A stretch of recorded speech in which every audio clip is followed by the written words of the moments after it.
Good morning class. We are going to start with the new topic, that is properties of genetic material. Before we start, first we revise our previous class, that is what is DNA. Genetic material, it is DNA. It is formed by two polynucleotide chains, and polynucleotide chains contain two types of nitrogenous base, that is purine and pyrimidine. Purine are adenine and guanine, pyrimidine are cytosine, thymine and uracil. If we talk about DNA, there are four kinds of nitrogenous bases are present. For example, adenine, guanine, cytosine and thymine. Adenine and guanine are heterocyclic compound, whereas thymine and cytosine are benzene ring. Simply, uh, these are also heterocyclic compound, aromatic, but contain only one ring. And before we start properties of genetic material, there are lot of experiments are take place on the DNA, on the genetic material, which are conducted by Griffith, Oswald and Hershey and Martha. तो इन्होंने क्या बताया था कि genetic material, इनके experiment से ये prove हो गया था कि जेनेटिक मटेरियल क्या है, डीएनए ही है. डीएनए जेनेटिक मटेरियल की तरह शो हो रहा है. ये one generation to another generation transmit हो रहा है और यही करेक्टर को एक जनरेशन से दूसरे जनरेशन ले जा रहा है. तो डीएनए की प्रॉपर्टीज़ में हमने देखा था कि क्या क्या इसकी प्रॉपर्टीज़ होती हैं. ये स्टेबल होता है. इसमें ये दोनों पॉलीन्यूक्लियोटाइड चेन के दोनों चेन पॉलीन्यूक्लियोटाइड चेन होते हैं, जिसमें दोनों ही चेन हाइड्रोजन बॉन्ड के थ्रू आपस में बाइंड किए हुए रहते हैं, और ये हिस्टोन प्रोटीन पर इनकी कॉइलिंग होती है. और ये मतलब ये सेल्स के अंदर उलझ न जाए, तो इसलिए इनको कंडेंस करके कॉइलिंग करके रखा जाता है in the form of chromosome. तो हमने क्रोमोसोम्स कैसे बनता है और कैसे इसकी कॉइलिंग होती है, ये भी हमने डिस्कस कर लिया था. Today is the topic properties of genetic material. तो हम आज यहीं से शुरू करेंगे कि what are the properties of genetic material. एक जेनेटिक मटेरियल की प्रॉपर्टीज़ क्या होनी चाहिए. तो हार्शी और चेज ने जो एक्सपेरिमेंट किया था डीएनए का, उससे ये प्रूफ हो गया था कि जो जेनेटिक मटेरियल है वो डीएनए ही है. डीएनए एक्ट कर रहा है जेनेटिक मटेरियल के जैसे, और यही रिस्पॉन्सिबल है कैरेक्टर के ट्रांसमिशन में. तो फिर इन्होंने प्रॉपर्टीज़ बताई एक जेनेटिक मटेरियल की क्या क्या प्रॉपर्टीज़ होनी चाहिए और होती हैं. तो इन्होंने बताया था कि जेनेटिक मटेरियल में रिप्लिकेशन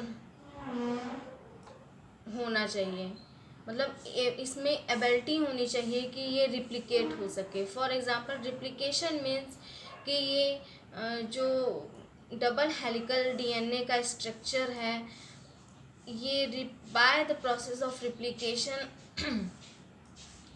डीएनए की जब सिंथेसिस होती है, तो ये एक चेन से दो चेन बनते हैं, एक चेन से फर्दर दो चेन बनते हैं. तो जो एक डीएनए फिर दो डीएनए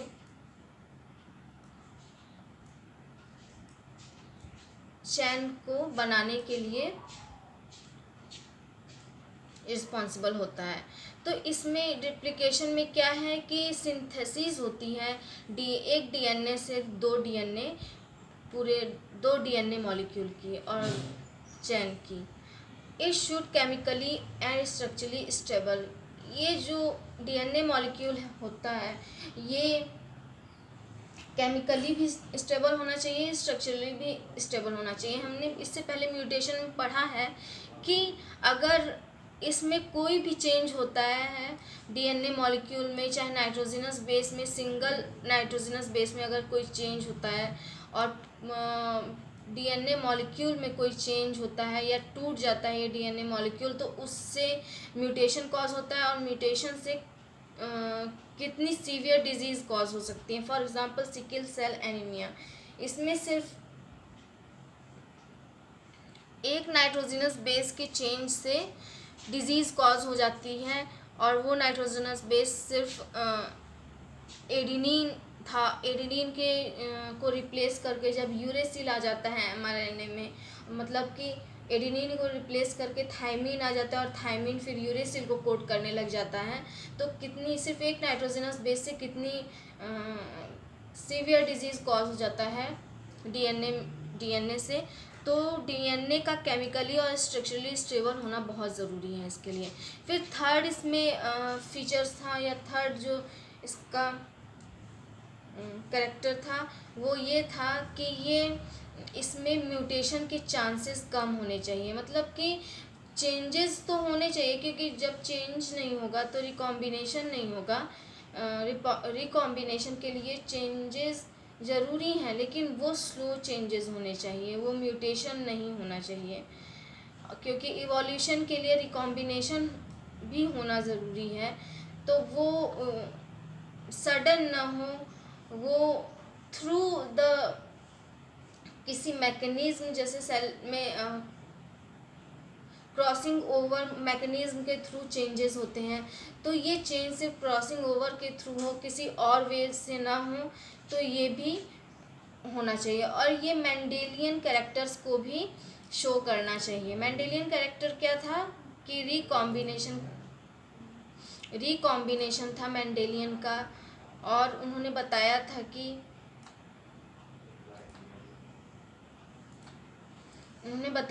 कि पेरेंटल के रिकॉम्बिनेशन बनते हैं, हाइब्रिड बनते हैं, जब दो कैरेक्टर्स में क्रॉसिंग होती है, दो डिफरेंट कैरेक्टर्स में क्रॉसिंग होती है, ट्रेट में क्रॉसिंग होती है, तो रिकॉम्बिनेशंस बनते हैं। यही रिकॉम्बिनेशन इवोल्यूशन के लिए रिस्पॉन्सिबल होते हैं। तो इवोल्यूशन मेंडेलियन कैरेक्टर को भी शो करना चाहिए जिससे कि इवोल्यूशन हो सके, लेकिन जो चेंजेस हैं वो स्लो होना चाहिए, सडन चेंज नहीं होना चाहिए कि वो म्यूटेशन कॉज करें। और जो स्ट्रक्चर होगा वो ये केमिकली और स्ट्रक्चरली स्टेबल होना चाहिए। फॉर एग्जांपल इसलिए जो राइबोसोम है, राइबोज शुगर होता है, इसमें डीऑक्सीराइबोज न्यूक्लिक एसिड में जो पेंटोज शुगर होता है, यहाँ पे 2 प्राइम पोजीशन पे हाइड्रोक्सिल ग्रुप इसीलिए एब्सेंट होता है क्योंकि ये हाइड्रोक्सिल ग्रुप रिएक्टिव होता है और ये रिएक्ट करके कोई डीएनए डबल हेलिकल स्ट्रक्चर में कोई चेंज न कर दे, इस वजह से इस हाइड्रोक्सिल ग्रुप को रिमूव कर देते हैं। इसीलिए इसका नाम इसीलिए इसे डीहाइड्रोक्सी न्यूक्लिक एसिड या डाइहाइड्रोक्सी न्यूक्लिक एसिड बोला जाता है। डाइहाइड्रोक्सी न्यूक्लिक एसिड बोला जाता है। डीएनए, हाँ, why genetic material is DNA, मतलब डीएनए को जेनेटिक मटेरियल क्यों रखा गया? क्योंकि आरएनए, वायरसेस में आरएनए भी जेनेटिक मटेरियल होते हैं।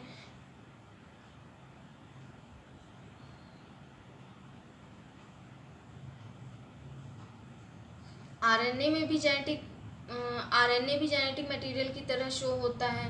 तो इसका यही रीज़न था क्योंकि इसमें जो सेकंड प्राइम पोजीशन पे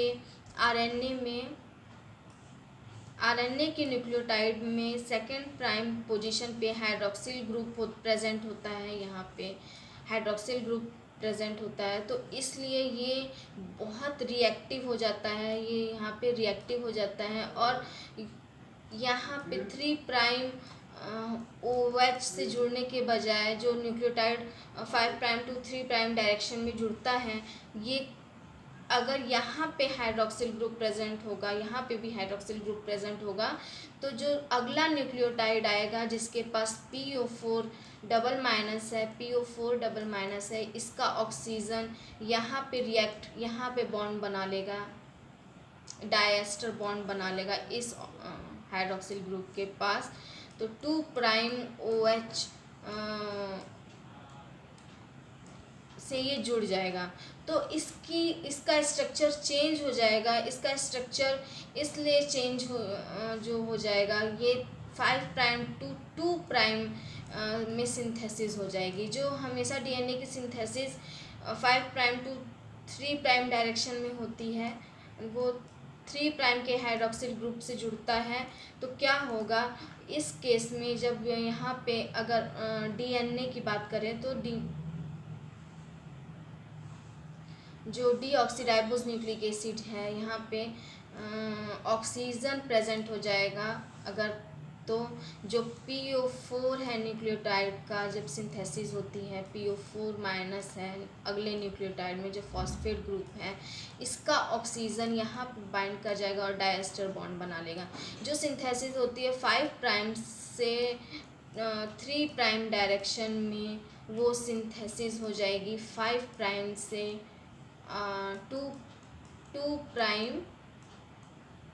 2 प्राइम डायरेक्शन में। तो इस तरीके से जो स्ट्रक्चर है ये चेंज हो जाएगा। इसलिए डीऑक्सीराइबोज न्यूक्लिक एसिड में ये इंश्योर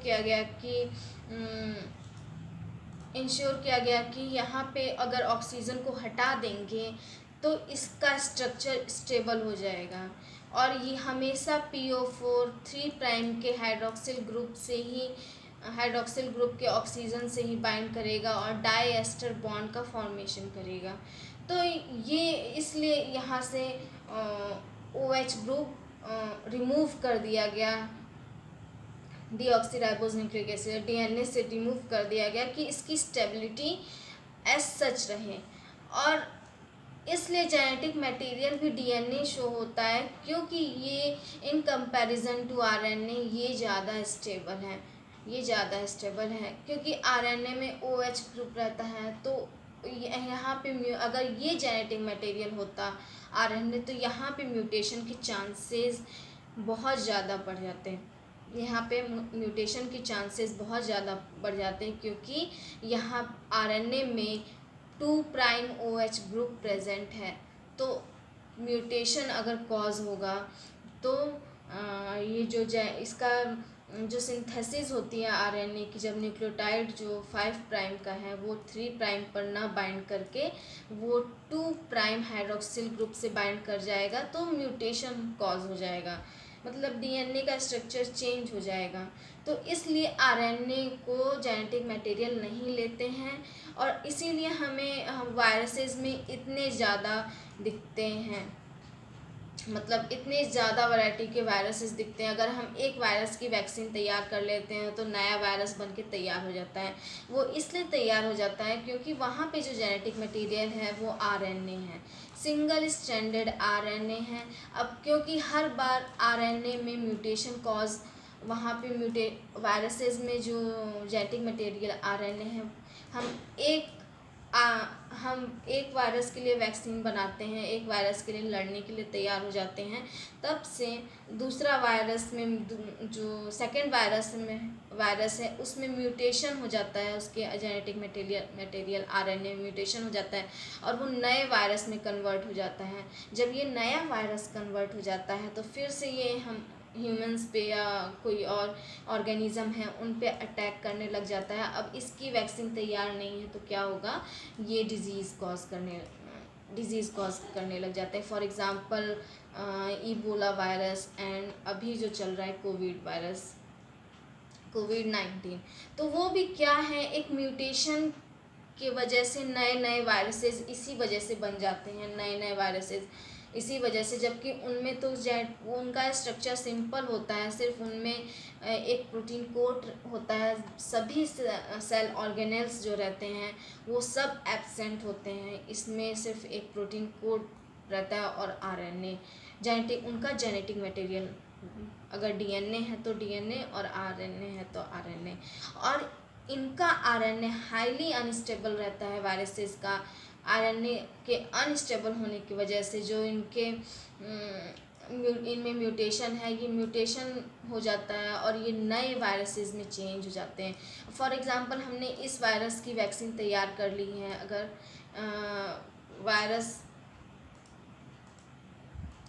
वायरस ए की वैक्सीन तैयार कर ली है, अब इसके जेनेटिक मटेरियल को देखते हुए वैक्सीन को बनाया गया है, या फॉर जेनेटिक मटेरियल जो इसके लिए एंटीबॉडीज़ बन गई है वायरसेस के लिए। तो अब जब नया वायरस आएगा जिसका जेनेटिक मटेरियल कुछ और होगा, तो वो किसी और तरीके से वो इन्फेक्ट करेगा ह्यूमन में, और उसके लिए, क्योंकि इस वायरस के लिए कोई वैक्सीन अभी तैयार नहीं है, अभी साइंटिस्ट ने इस वायरस को देखा ही नहीं है, तो उसकी वैक्सीन कैसे तैयार हो सकती है। तो म्यूटेशन के थ्रू क्या हुआ कि ये एक नया वायरस आ गया। तो हर बार देखते हैं कि हम स्वाइन, जैसे फॉर एग्जांपल H1N1 फ्लू जो स्वाइन फ्लू कॉज करता है, ये भी म्यूटेशन की वजह से वायरस था, और Ebola virus and covid virus, ये भी म्यूटेशन की वजह से ही वायरसेस हैं। ये डेंजरस या ह्यूमंस के लिए डेंजरस इसलिए हो जाते हैं क्योंकि इनके जेनेटिक मटेरियल में चेंज आ जाता है, और जिस जेनेटिक मटेरियल के लिए हमारी बॉडी इम्यून है, हमारी बॉडी में इम्यूनिटी हो गई है, अब वो जब नया जेनेटिक मटेरियल का वायरस आता है तो उसके लिए हमारी बॉडी इम्यून नहीं रहती है, और वो उस वायरस को पहचान नहीं पाती है हमारी इम्यूनिटी, और क्या होता है कि वो हम पर अटैक कर देता है। तो इससे हमने जाना कि जेनेटिक मटेरियल डीएनए ही क्यों चूज़ किया गया और आरएनए क्यों नहीं चूज़ किया गया जेनेटिक मटेरियल के लिए, क्योंकि आरएनए में म्यूटेशन के चांसेस बहुत ज़्यादा हैं, ये अनस्टेबल है, हाईली अनस्टेबल है, और इसमें ये हाइड्रॉक्सिल ग्रुप रिएक्टिव होता है, और ज़्यादा रिएक्टिव होने की वजह से ये केमिकली भी रिएक्टिव होता है, और जो स्ट्रक्चरली है आरएनए अनस्टेबल होता है, वेयर इज़ इन डीएनए ये दोनों ही तरफ से केमिकली भी स्टेबल होता है as compare to the RNA, और स्ट्रक्चरली भी स्टेबल होता है। तो इसलिए डीएनए को जेनेटिक मटेरियल चूज़ किया गया, आरएनए को जेनेटिक मटेरियल नहीं चूज़ किया गया, क्योंकि इसका जो 2 प्राइम पोजीशन पे हाइड्रॉक्सिल ग्रुप है वो मोर रिएक्टिव है as compare to the DNA. DNA के 2 प्राइम पोजीशन पे हाइड्रॉक्सिल ग्रुप नहीं है, de hydroxy ribose nucleic acid है या डीऑक्सी राइबोज न्यूक्लिक एसिड है, इसी वजह से ये 3 प्राइम पर फॉस्फेट ग्रुप इजली आके बाइंड कर जाता है, वो 2 प्राइम पर रिएक्ट नहीं करता है क्योंकि यहाँ पे हाइड्रॉक्सिल ग्रुप या ऑक्सीजन ग्रुप प्रेजेंट नहीं है। नाउ तो आरएनए जो होता है, जिसकी आरएनए की सिंथेसिस भी डीएनए से ही होती है, इसमें आरएनए की सिंथेसिस डीएनए से ही होती है, लेकिन जो डीएनए का एक स्ट्रैंड है वो एज ए टेम्पलेट वर्क करता है फॉर सिंथेसिस ऑफ mRNA। तो इसी को ट्रांसक्रिप्शन बोला गया, according to the central dogma hypothesis which was given by Francis Crick. Francis Crick के अकॉर्डिंग जो mRNA है इसकी सिंथेसिस डीएनए से होती है, और ये डीएनए का एक स्ट्रैंड टेम्पलेट की तरह वर्क करता है, और ये कैरेक्टर को एक्सप्रेस करता है। फॉर एग्जांपल एक टेम्पलेट पे amino acid nitrogenous base adenine guanine cytosine, अगर ये सिर्फ एक टेम्पलेट हम ले रहे हैं डीएनए के, और यहाँ पे adenine guanine cytosine thymine further thymine adenine and adenine present है। तो जब अब इसमें mRNA की सिंथेसिस होगी तो mRNA की सिंथेसिस में ये टेम्पलेट ही डीएनए का एक स्ट्रैंड टेम्पलेट की तरह वर्क करेगा।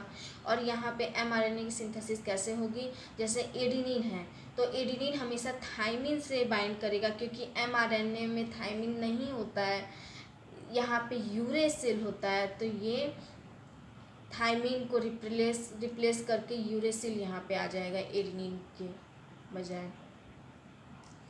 और ग्वानिन है, ग्वानिन हमेशा साइटोसिन से बाय ट्रिपल हाइड्रोजन बॉन्डिंग करता है, तो यहाँ पे ये साइटोसिन ही रहेगा, क्योंकि साइटोसिन रिप्लेस नहीं होता है, हमेशा थाइमिन को ही रिप्लेस करके वहाँ पे यूरेसिल आता है। अब यहाँ पे साइटोसिन है डीएनए के टेम्पलेट में, तो साइटोसिन हमेशा ग्वानिन से बाइंड करता है, तो ये किसको कोड करेगा, ग्वानिन को bye triple hydrogen bond code करेगा। और थाइमिन एडिनिन से, अब एडिनिन क्योंकि mRNA में होता है तो एडिनिन रिप्लेस नहीं होगा, एडिनिन एज सच आएगा। थाइमिन फर्दर एडिनिन को कोड करेगा, एडिनिन थाइमिन को कोड करेगा, लेकिन mRNA में यूरेसिल होता है, एडिनिन फर्दर फिर थाइमिन को कोड करेगा, mRNA में यूरेसिल होता है। तो इस तरीके से by the process of transcription mRNA की यहाँ से सिंगल टेम्पलेट से mRNA की सिंथेसिस हो जाती है, mRNA की सिंथेसिस हो जाती है। अब जब mRNA की सिंथेसिस हो जाएगी तो ये क्या होगा कि जो DNA से mRNA की सिंथेसिस हुई है, ये mRNA से ट्रांसलेशन के थ्रू प्रोटीन की सिंथेसिस होगी। फॉर एग्जांपल ये अगर mRNA है, ये mRNA है और इस पे नाइट्रोजिनस बेस प्रेजेंट है, adenine, guanine, cytosine, adenine, uracil, cytosine. For example nitrogenous base ऐसे ही प्रेजेंट है। तब जब कोडिंग होगी, ये ट्रिपलेट कोडॉन के रूप में इनकी कोडिंग होगी। 3 नाइट्रोजिनस बेस मिलकर एक अमाइनो एसिड को कोड करेंगे, 3 नाइट्रोजिनस बेस मिलकर एक अमाइनो एसिड को कोड करेंगे। तो ये 3, फॉर एग्जांपल अगर एडिनिन थाइमिन है, यूरेसिल है यहाँ पे, तो जो ये कोड करेंगे वो एक अमाइनो एसिड होगा, फिर दूसरा सेकंड, और ये सभी अमाइनो एसिड पॉलीपेप्टाइड बॉन्ड के थ्रू एक दूसरे से जुड़े होंगे और एक प्रोटीन की लंबी चेन बना लेंगे। और इसी को ट्रांसलेशन कहा, फ्रांसिस क्रिक ने इसी को ट्रांसलेशन कहा। तो ऐसे ही क्या हुआ कि जेनेटिक डीएनए में जो जेनेटिक इन्फॉर्मेशन आई थी कि किस प्रोटीन का सिंथेसिस करना है और किस ये कोड mRNA पे पहले ट्रांसक्रिप्शन के थ्रू कोड हुआ, फिर mRNA उसी प्रोटीन को फिर अमाइनो एसिड के थ्रू कोड करने लग जाता है। तो इस तरीके से प्रोटीन की सिंथेसिस हो जाती है, जो डीएनए पे जिस प्रोटीन के लिए इंफॉर्मेशन आया है उस प्रोटीन की सिंथेसिस हो जाती है। और ये एक मशीनरी की तरह होता है, मतलब कि इसमें कई सारे, ऐसे तो हम सिंपल देख रहे हैं, आप जब हायर क्लास में जाएंगे तो इसमें कई सारे प्रोटीन्स और एंजाइम्स इन्वॉल्व होते हैं, ट्रांसक्रिप्शन में भी, ट्रांसलेशन में भी। तो ट्रांसलेशन में भी बहुत सारे एंजाइम इन्वॉल्व होते हैं, जैसे mRNA तो है तो 3 टाइप्स के mRNA होते हैं, mRNA, tRNA और rRNA। तो राइबोसोम को rRNA बोला जाता है, tRNA ट्रांसफ़र RNA जो अमाइनो एसिड को लाता है और mRNA पर बाइंड कर जाता है। तो इस तरीके से प्रोटीन की सिंथेसिस होती है, ये एकदम मशीनरी की तरह वर्क करते हैं। इसमें कई सारे एंजाइम होते हैं, प्रोटीन होते हैं जो इस मशीनरी में हेल्प करते हैं। तो इस तरीके से जो डीएनए से जो इंफॉर्मेशन थी पहले mRNA पर कोड की जाती है, mRNA से फिर ये अमाइनो एसिड पे कोड कर दी जाती हैं। डीएनए से कोड करके mRNA पर वो इंफॉर्मेशन आता है, फिर mRNA से अमाइनो एसिड कोड करके जो स्पेसिफिक अमाइनो एसिड है वो जुड़ जाते हैं और वो अमाइनो एसिड मिलके प्रोटीन की सिंथेसिस कर लेते हैं और सभी अमाइनो एसिड पॉलीपेप्टाइड बॉन्ड के थ्रू एक दूसरे से बाइंड करते हैं। अब ये होता जो आरएनए है, जब ये क्वेश्चन किया गया कि जो पहला जेनेटिक मटेरियल कौन सा है, पहला जेनेटिक मटेरियल डीएनए है या आरएनए है, तो ये फाइंड आउट हुआ कि जेनेटिक मटेरियल जो फर्स्ट जेनेटिक मटेरियल है वो आरएनए है। इसलिए आरएनए है क्योंकि वहाँ पे जब पहला इंडिविजुअल था, अर्थ पे पहला इंडिविजुअल था, तो उसे इवोल्यूशन नहीं करना था, उसे इवोल्यूशन से कोई मतलब वहाँ पे इवोल्यूशन से कोई मतलब नहीं था, वहाँ पे सर्वाइवल से मतलब था। तो कैसे सर्वाइव करना है, तो सर्वाइव वो इंडिविजुअल तभी हो पाएगा जब उसमें मेटाबॉलिज्म होगा या जो इसेंशियल प्रोटीन्स हैं उसके थ्रू जो बॉडी के जितने भी मेटाबॉलिज्म हैं, बॉडी में जितने भी मेटाबॉलिज्म रिएक्शन हैं वो होंगे। तो उसके लिए प्रोटीन्स रिस्पॉन्सिबल थे और वो प्रोटीन किससे बनने थे, बाय द ट्रांसलेशन के थ्रू आरएनए से बनना था। अब ये ट्रांसलेशन कैसे होता है और कैसे प्रोटीन बनती है, जब डीएनए से डबल हेलिकल स्ट्रक्चर से डीएनए के डबल हेलिकल स्ट्रक्चर से एमआरएनए की जब सिंथेसिस होती है तो इसमें बहुत सारे जीन्स या बहुत सारे नाइट्रोजनस बेस ऐसे होते हैं जिन्हें प्रोटीन सिंथेसिस नहीं करना रहता है, वो सिर्फ कैरेक्टर ही लाए रहते हैं। फॉर एग्ज़ाम्पल जैसे कि हमारी हाइट है, तो हाइट के लिए डीएनए पे कैरेक्टर्स प्रेजेंट है in the form of nitrogenous base. अब जब हमारी 17 ईयर तक 18 ईयर तक जितनी हाइट होनी थी हो गई, अब ग्रोथ हार्मोन का फॉर्मेशन नहीं होना है। ग्रोथ हार्मोन भी एक प्रोटीन ही होता है, तो मतलब कि अब ये ग्रोथ हार्मोन की अब यहाँ पे जीएच के नाइट्रोजनस बेस प्रेजेंट है यहाँ इतने दूर में, और अब इसका फॉर्मेशन नहीं होना है क्योंकि सर्टेन एज तक ही हमारी हाइट बढ़ती है। तो अब जीएच हार्मोन का फॉर्मेशन नहीं होना है, तो अब क्या होगा, जब एमआरएनए का फॉर्मेशन होगा तो ये भी इसकी भी कोडिंग आ जाएगी और इसे क्या करा जाएगा, स्प्लाइसिंग के through from the mechanism of splicing के थ्रू इस डीएनए के थ्रू आए नाइट्रोजनस बेसेस को एमआरएनए से रिमूव कर दिया जाएगा। ये आए एमआरएनए को जिनसे अभी अब प्रोटीन की सिंथेसिस नहीं करनी है, उससे क्या किया जाएगा कि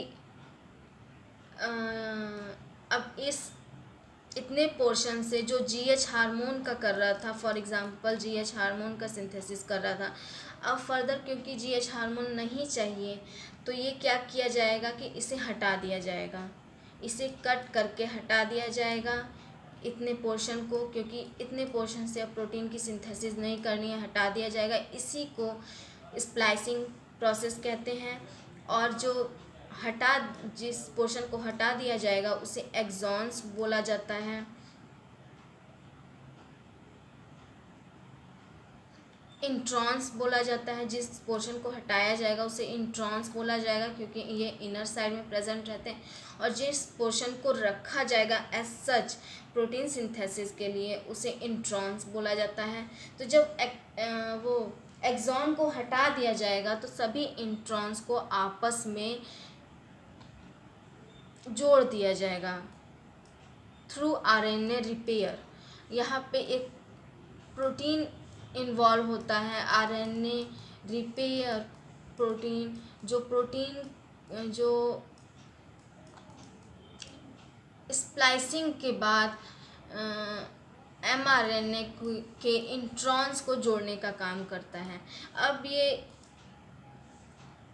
हम समझ गए कि डबल हेलिकल स्ट्रक्चर से डीएनए के डबल हेलिकल स्ट्रक्चर से जब mRNA की सिंथेसिस होती है तो mRNA के में वो भी पार्ट आ जाता है DNA का, जिससे प्रोटीन का सिंथेसिस नहीं करना होता है। वो सिर्फ सर्टेन एज तक ही रिस्पॉन्सिबल होते हैं प्रोटीन की सिंथेसिस के लिए। फिर जब उस एज के बाद जब प्रोटीन की सिंथेसिस नहीं करना होता है और हमें बस इतने ही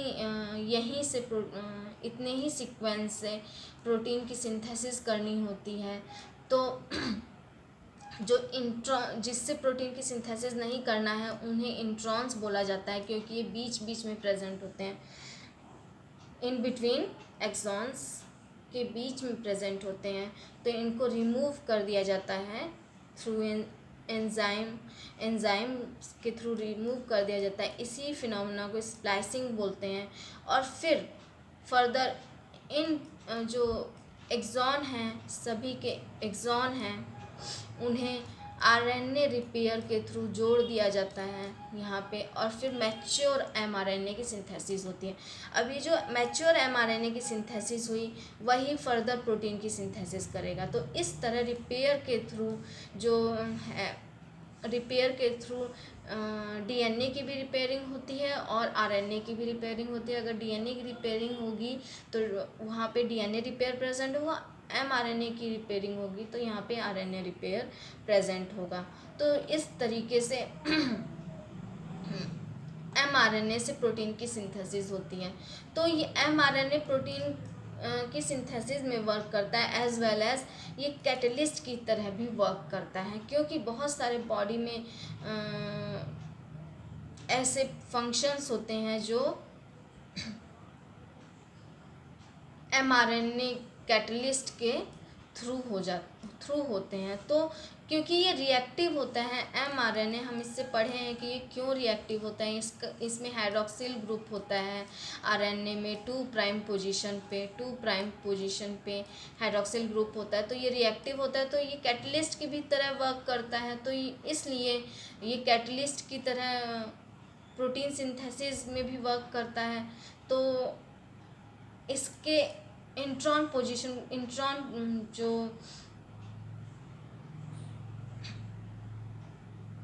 इंट्रॉन है, एक